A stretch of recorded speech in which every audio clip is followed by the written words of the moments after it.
Di sebuah daerah yang bernama Delhi sedang diadakan sebuah festival dan permainan bagi yang memenangkan perlombaan.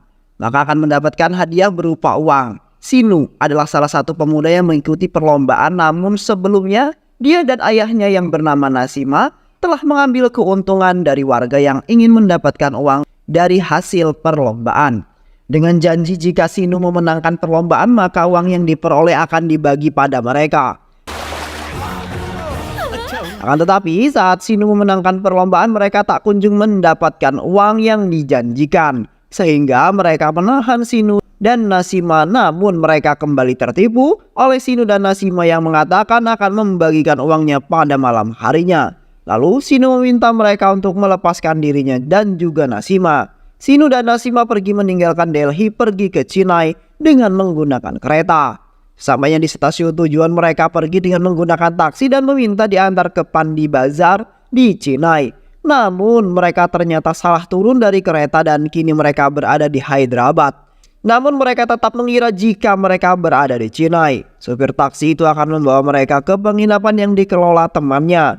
Saat di lampu merah, Sinu melihat ada sebuah mobil bagus dan seorang gadis cantik yang bernama Anjali turun dari mobil tersebut. Anjali marah karena mobilnya difoto oleh polisi yang alasannya adalah mobil yang dikemudikan Anjali melewati batas jalan. Setelah marah-marah ke polisi tersebut, atasan polisi itu datang lalu mempersilahkan Anjali untuk pergi. Ternyata Anjali adalah anak seorang gangster yang ditakuti di Hyderabad. Taksi sampai di sebuah pasar dan sopir taksi salah menyebutkan nama pasar yang seharusnya adalah Pandi Bazar dan segera diralat. Sopir taksi meminta nomor telepon teman yang akan dihubungi oleh Nasima dan Sinu, namun tidak terhubung karena seharusnya menggunakan kode lokasi karena mereka berada di wilayah yang berbeda. Dan ini merupakan akal-akalan sopir taksi karena sopir taksi itu ingin mencuri barang dan uang milik Sinu dan Nasima saat mereka berada di penginapan nanti. Sopir taksi menawarkan akan mengantar mereka ke penginapan untuk sementara sampai mereka menemukan temannya.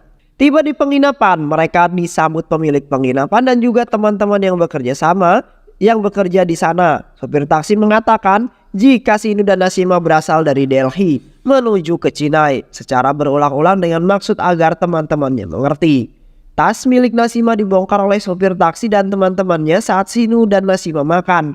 Namun mereka tidak menemukan apa-apa. Sesampainya di kamar, Nasima yang melihat teko air minum kosong akan mengambil air di luar saat dia mendengar seorang menelpon jika sekarang dia berada di Hyderabad dan akan segera pergi ke Chennai. Tentu ini membuat Nasima meradang dan langsung mengatakan pada Sinu jika mereka telah ditipu.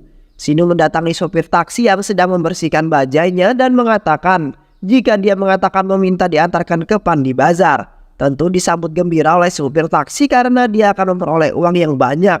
Namun saat melihat ternyata Sinu yang meminta diantar, supir taksi itu melarikan diri masuk ke sebuah hotel yang sedang bersiap-siap kedatangan tamu penting. Sinu terkejut melihat Nasima berada di sana dengan pakaian yang bagus dan juga keluar dari mobil yang bagus disambut oleh orang-orang yang begitu menghormatinya. Apa yang didengar Sinu membuatnya memiliki ide dan memanfaatkan kemiripan wajah Nasima. Sinu mencari tahu melalui supir taksi dan teman-temannya lalu memintanya untuk memberi uang beberapa lak untuk menjalankan rencananya. Pertama, Nasima diperbaiki penampilannya sehingga benar-benar mirip dengan bos yang dia lihat di hotel. Mereka heran bagaimana seorang bisa memiliki wajah yang benar-benar mirip. Sinu juga meminta mereka merubah penampilan dengan pakaian yang lebih meyakinkan. Sinu menelpon Gisan Jawelry untuk membuat janji bertemu di hotel. Kemudian Sinu menyewa mobil mewah untuk melancarkan aksi mereka. Nasima juga akan memperoleh paspor dan visa barunya untuk mendukung aksinya. Tak lama kemudian pemilik Gisan Jawelry datang. Sebelumnya pemilik Jawelry tidak percaya begitu saja, namun setelah melihat bos duduk di seberang sana yang membuat mereka keluar keringat dingin dan kemudian menyerahkan uang sebesar 25 lak untuk kelancaran bisnisnya. Di sebuah mall, Anjali sedang berkumpul bersama dengan teman-temannya dan membicarakan masalah dirinya yang akan ditunangkan dengan Rohit, anak teman bisnis ayahnya. Temannya melihat jika ayahnya Anjali sedang bersama seseorang yang mereka kira adalah Rohit. Karena sedang memilih baju di mata mereka, ayahnya Anjali sangat menyukai Rohit hingga mau ikut memilihkan baju.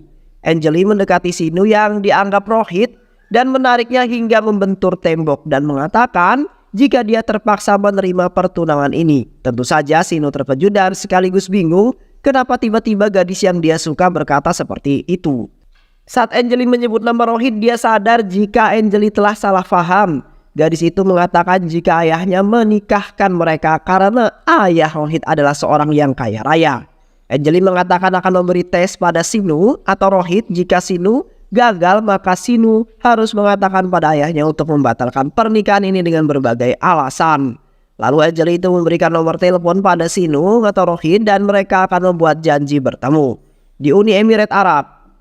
Babu calon mertua Angelie sangat percaya dengan ramalan dan dia mempunyai seorang peramal yang bernama Saga. Apapun yang dikatakannya dia akan mengikuti dan percaya, termasuk ketika akan membunuh orang yang telah mengkhianatinya. Setelah membunuh pengkhianat, Babu mendapatkan telepon dari calon besannya dan mengatakan jika pernikahannya harus diadakan di Sharjah, Arab.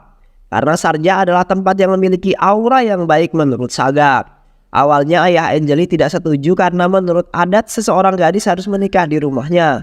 Namun setelah mendengar penjelasan Babu mengenai ramalan Saga mengenai tempat yang baik mengenai pernikahan dan mereka akan mengadakan resepsi di India, maka ayah Angelie setuju. Bahkan saat Dimple mengatakan bagaimana bisa bos membiarkan Angelie menikah di Sharjah bukannya di India. Ayahnya Angelie dengan santai mengatakan jika Angelie bukanlah anaknya. Dia adalah anak dari saudara kembarnya yang tentu saja ini membuat Dimple bingung. Karena dia tidak pernah mendengar jika bos memiliki saudara kembar. Di kantornya Dimple, Sinu CS datang menemui Dimple dan merayunya dengan mengatakan jika mereka semua adalah penggemarnya. Dan Sinu juga mengatakan sangat mengidolakan Dimple karena berhasil menjadikan bosnya kaya. Apa yang dikatakan Sinu membuat Dimple berpikir karena memang dia yang menjalankan bisnis bosnya dan mengatur segala sesuatunya. Dimple dan bos menghadiri sebuah acara dan di sana nyawa bos menjadi incaran beberapa orang yang baru keluar dari penjara dan menyimpan dendam pada bos. Namun saat mereka sudah berada di posisi rencana mereka untuk membunuh namun gagal karena terhalang seseorang yang menyambutnya. Sinu atau Rohit menemui Angelie di tepi danau buatan dalam keadaan sedih ditemani oleh teman-temannya. Dan mereka menjelaskan jika Angelie merasa sedih karena dia ingin menemui temannya Catherine dan Sanjana. Catherine akan menikah sore ini di Kerala, sedangkan Sanjana akan melahirkan malam di Jodhpur. Angelie merasa sedih karena tidak bisa menemui sahabat-sahabatnya. Saat Sinu atau Rohit mengatakan untuk datang ke sana, Angelie marah dan mengatakan bagaimana bisa berada dalam dua tempat yang berjauhan dalam waktu yang hampir dekat. Sinu atau Rohit berjanji akan membantu Angelie. Sinu menemui Dimple dan mengatakan jika dia memerlukan pesawat pribadi untuk pergi ke Kerala dan Jodhpur sore ini. Namun Dimple tidak mau membantunya sehingga Sinu menyebutkan jika pacarnya adalah orang yang kaya dan juga saudara dari bosnya. Dimple tentu saja takut dan Sinu juga mengatakan jika Dimple akan memperoleh keuntungan dari membantu dirinya. Dimple kemudian menelpon kenalan dan mengatakan jika dia membutuhkan penerbangan secepatnya karena keadaan yang penting atas nama Sinu. Dan sebelum Sinu pergi, Dimple mengatakan untuk memberikan kompensasi kepadanya sebesar 3 lakh sesuai yang dijanjikan Sinu. Mereka tiba di tempat pesta pernikahan tepat pada waktu karena teman Angelie menunggunya untuk melanjutkan pernikahan. Setelah itu mereka pergi ke Jodhpur untuk bertemu Sanjana yang melahirkan. Di Hyderabad, bos mengumpulkan orang-orang yang bekerja sama dengannya namun tidak memberikan setoran kepadanya. Perwakilan dari mereka mengatakan jika mereka sudah menyetor dan bisa dilihat di CCTV. Bos terkejut ketika melihat CCTV. Dia melihat Nasima masih hidup dan uang mereka setorkan mereka berikan pada seorang pemuda yang Dimple sebut sebagai menantu oleh Dimple. Bos yang marah memanggil Dimple dan menunjukkan rekaman CCTV yang memperlihatkan Nasima berjalan dengan seorang laki-laki. Menurut Dimple, dia adalah menantu Sinu. Bos yang marah mengatakan jika yang ada di sana bukanlah dirinya dan mereka telah menipu Dimple lalu mengambil semua uang setoran yang seharusnya menjadi miliknya.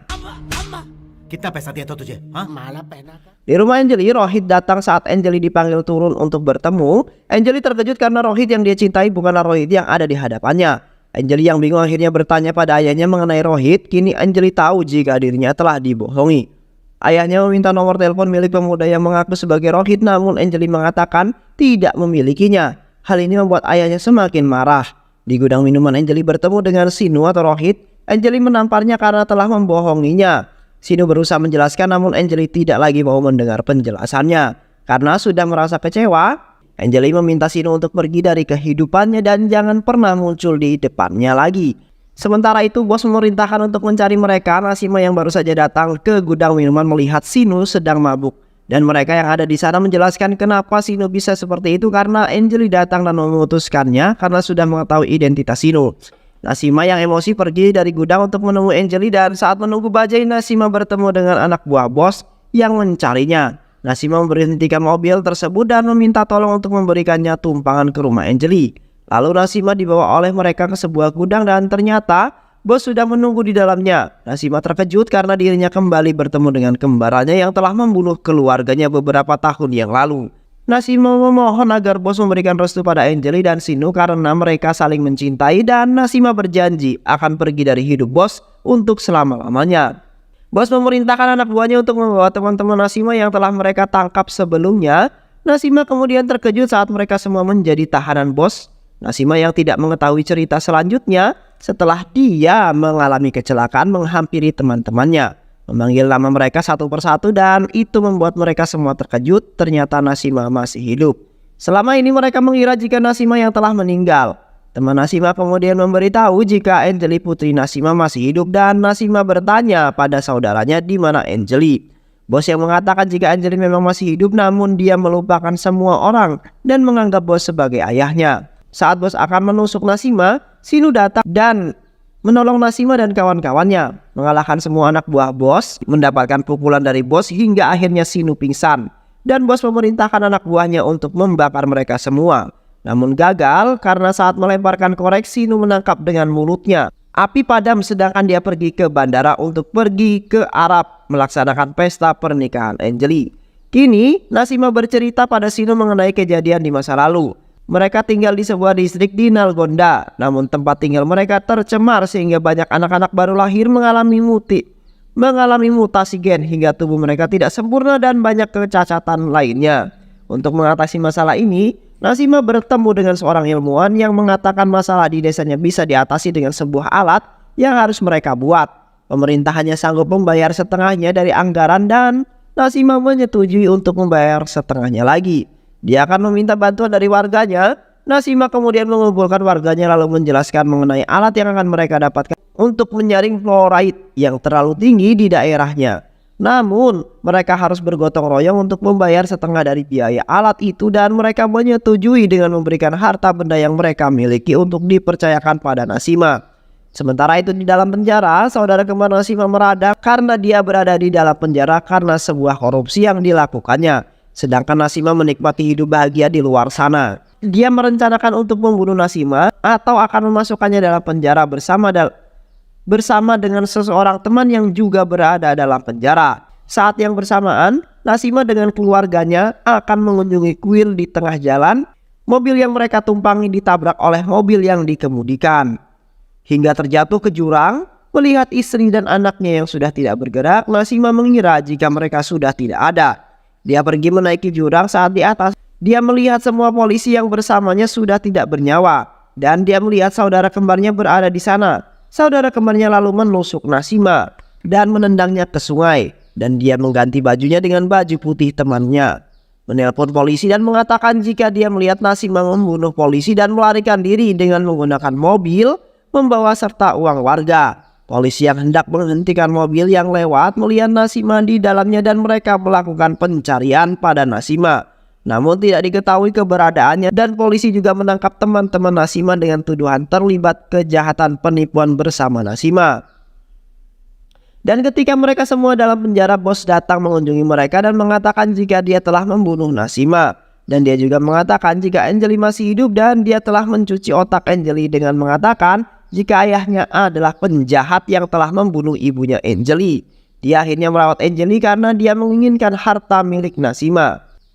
Dulu mereka semua kemudian menuju Sharjah untuk menemui Angelie yang akan melakukan pernikahan di sana dengan menggunakan pesawat. Sedangkan di rumah Banu, mereka semua berkumpul dan anak bos yang bernama Bos baru saja datang dari London karena dia sekolah di sana. Saat akan pergi, bos menerima telepon sehingga dia harus pergi sendirian menggunakan mobil.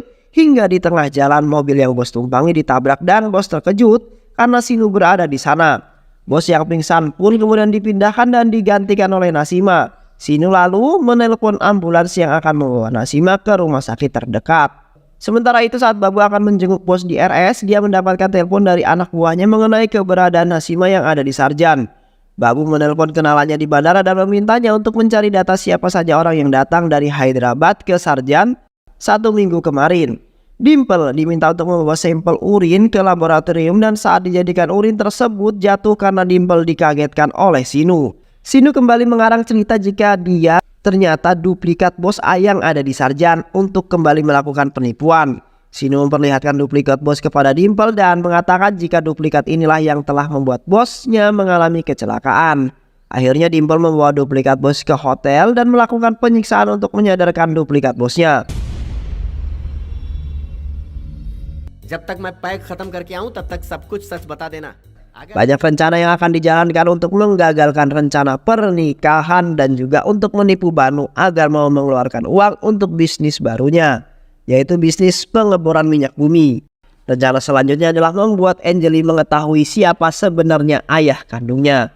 Banu dibuat mabuk oleh Nasima dan jika Anjali datang mengatakan jika dirinya tidak ingin menikah, maka Banu mengatakan jika ia bukanlah anak dari bos. Dan Banu juga mengatakan jika bos mendapatkan banyak keuntungan dari merawat Anjali. Dan yang membuat Anjali lebih terkejut lagi adalah jika ayah dan ibunya telah dibunuh oleh pamannya sendiri, yaitu orang yang selama ini telah merawatnya. Nasima mengatakan jika ini semua adalah ide dari Banu saat mereka dulu di penjara. Anjali meminta kepada Sinu untuk mengantarkan kepada ayahnya dan Sinu mengatakan jika ayahnya adalah orang yang berdiri di depannya. Akhirnya Anjali dan Nasima melepaskan rindu. Nasima mengucapkan terima kasih kepada Sinu karena telah ada dan banyak membantunya. Saga mendatangi tempat penyekapan bos dan membebaskannya. Bos menemui Banu dan mengatakan jika selama beberapa hari ini yang ada di sana adalah Nasima dan kini mereka berada di bandara hendak pergi dari Arab. Namun terlambat karena saat mereka mengejar pesawat sudah lepas landas. Mereka semua yang berada dalam pesawat bisa bernapas dengan lega. Tiba di bandara Hyderabad, Saga, Banu dan bos lebih dahulu tiba di Hyderabad lalu disusul Nasima dan yang lainnya. Saat Nasima yang ingin ke toilet dipukul oleh saudara kembarnya yang kemudian menyamar menjadi Nasima. Mereka melakukan perjalanan dengan menggunakan mobil untuk bertemu dengan teman-teman mereka yang sudah menunggu dengan sejumlah uang hasil penipu Banu. Banu datang bersama yang lainnya dan mereka semua melihat Nasima berada dalam mobil. Bos kemudian menusuk Sinu hingga dia tak sadarkan diri. Dimple diminta untuk mencari flashdisk yang dibicarakan oleh Sinu saat di dalam mobil FL. Itu berisi semua kejahatan mereka. Sinu akhirnya sadar lalu melakukan perlawanan.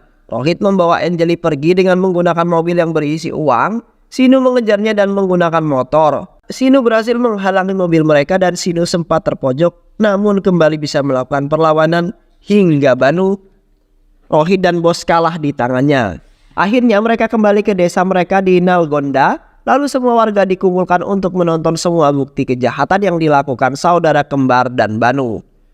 Lalu mereka dibawa ke polisi untuk proses secara hukum. Warga desa kemudian meminta maaf kepada Nasima karena sudah salah paham dan menuduhnya telah menipu mereka. Kemudian Nasima berkumpul kembali dengan anaknya dan juga anak angkatnya yang bernama Sinu. Kini cinta Anjali dan Sinu mendapatkan restu dari ayah kandung Anjali. Sinu sudah menganggap Nasima seperti ayahnya sendiri sejak orang tuanya meninggal.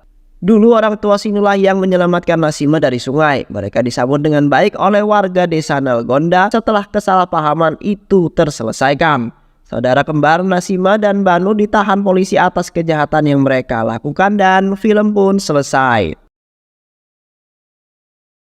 Banyak pelajaran hidup yang kita dapatkan dari film ini ya teman-teman. Semoga teman-teman semua terhibur setelah menyimak alur cerita film ini. Terima kasih sudah menyimak video-video LK21 Revive. Semoga sahabat semua terhibur dan sampai bertemu lagi di video-video berikutnya. Wassalamualaikum warahmatullahi wabarakatuh.